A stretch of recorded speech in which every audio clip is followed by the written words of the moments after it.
नमस्कार साथियों, आज हम बात करने वाले हैं बिहार विधानसभा के इस महा एपिसोड में उस विधानसभा का जिस विधानसभा में जब भी एनडीए उतरता है, जब भी एनडीए का प्रत्याशी उतरता है, तब सभी दल एक पक्ष से हार स्वीकार कर ही लेते हैं। पीछे डिस्प्ले पर लिखा हुआ है गोविंदगंज। जी हाँ, हम गोविंदगंज का ही बात करेंगे और ये गोविंदगंज कहाँ पड़ता है इसको मैं बताऊंगा। उससे मैं पहले बता दूं, मेरा नाम है विवेक और आप देखना शुरू कर दिए हैं आवाज न्यूज या NSNB इंडिया न्यूज। फेसबुक पे देख रहे होंगे तो पॉडकास्टर विवेक पे भी देख रहे होंगे।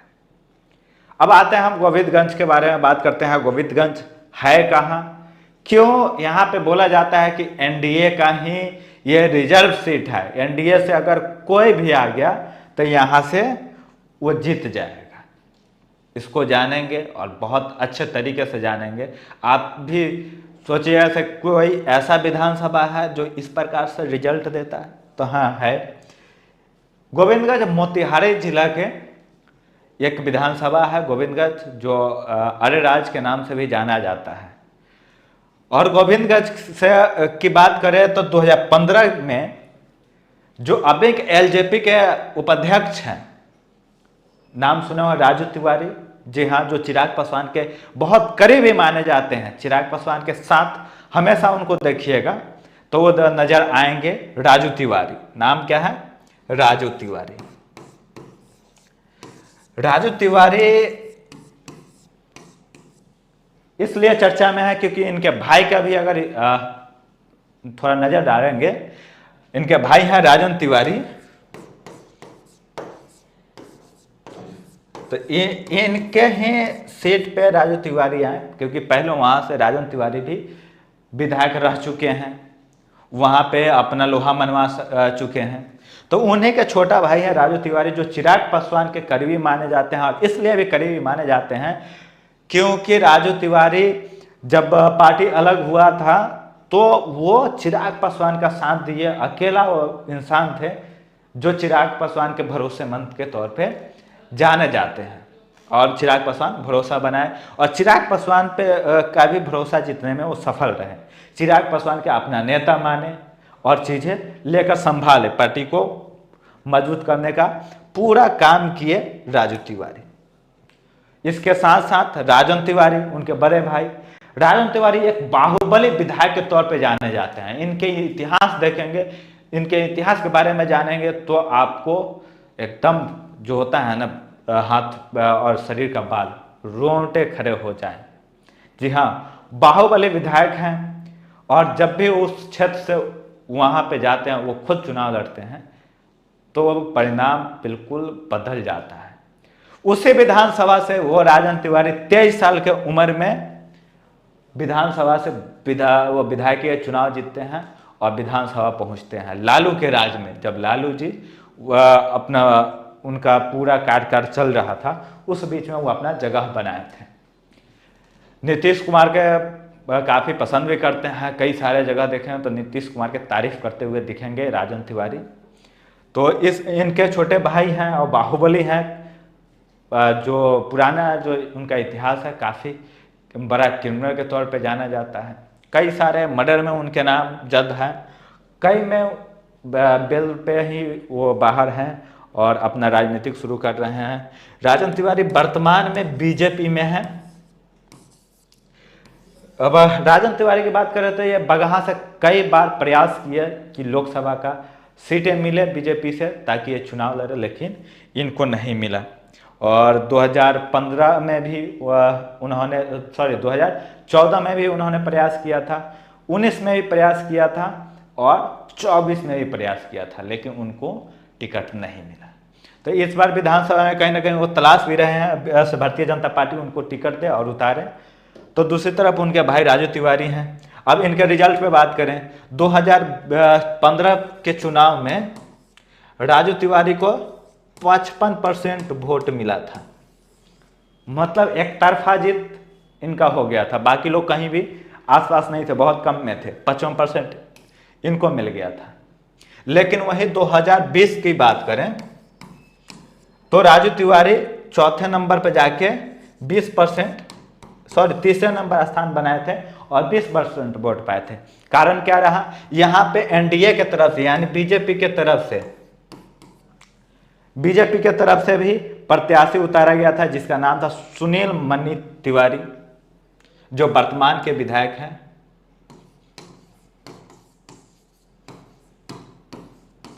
सुनील मनी तिवारी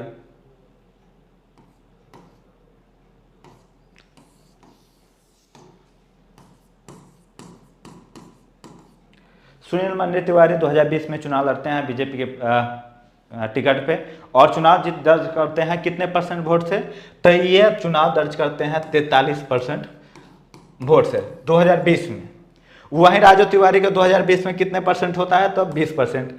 इंडिया के जो प्रत्याशी होते हैं उनको मिलता है 24%,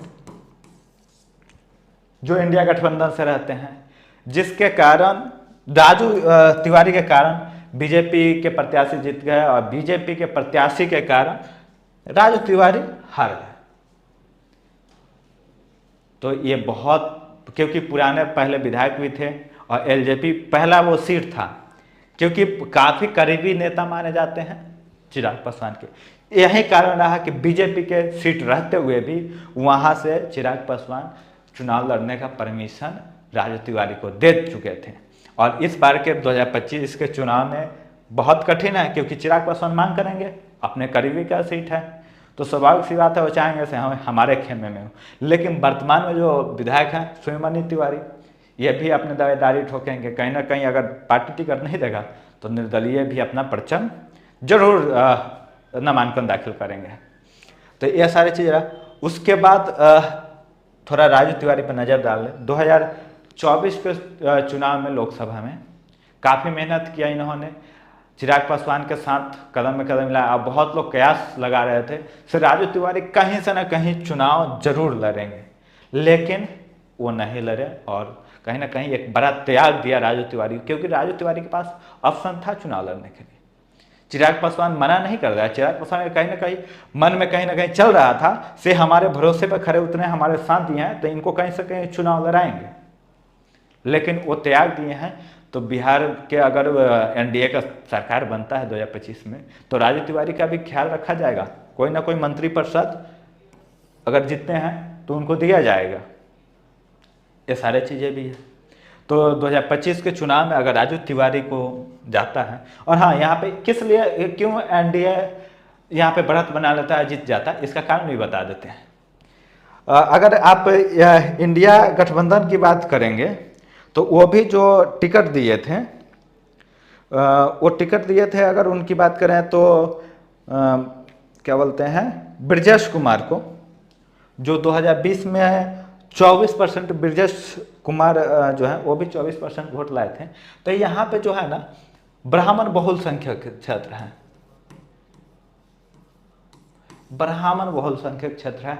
यहाँ पे ब्राह्मणों की संख्या यानी फॉरवर्ड की संख्या काफ़ी अधिक है, जिसके कारण एनडीए हमेशा यहाँ से बढ़त बनाती है, एनडीए यहाँ पे हमेशा जीतती आती है। और यही कारण रहा कि राजू तिवारी भी वहाँ से पहली बार आजमाए थे और वहाँ से विधायक बने थे। उसके बाद राजू तिवारी, उसके बाद सुनील मनी तिवारी। तो तिवारी आप देखेंगे तो जो भी विधायक रहता है लगभग तिवारी ही रहते हैं।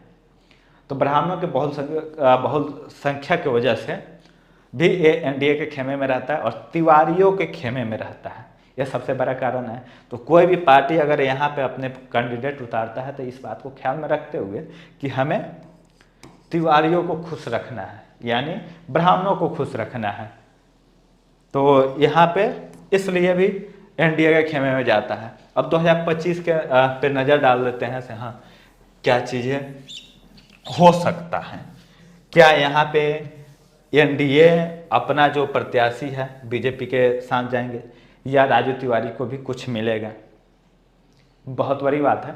तो चिराग पासवान मानने वाले नहीं है। 2024 के चुनाव में जो त्याग राजू तिवारी द्वारा लिए हैं तो वो कहीं ना कहीं ये अपने पास रखेंगे और राजू तिवारी को वहाँ से लड़ाएंगे।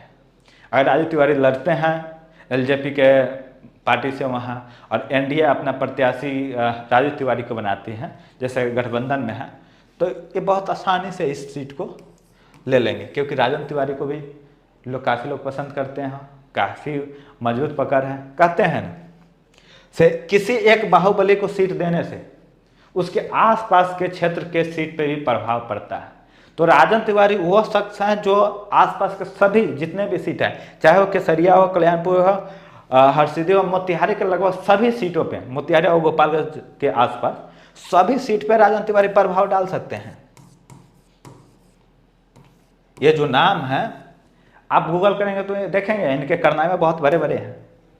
तो इनका जो बाहुबली छवि है ये काफ़ी सारे विधानसभा को प्रभावित करेगा। तो ये सारे बातों को ध्यान में रखते हुए कहीं ना कहीं यहाँ से एनडीए के तरफ से इनके भाई को कैंडिडेट बनाया जाएगा और तैयारी भी उतना ही जोर शोर से हैं।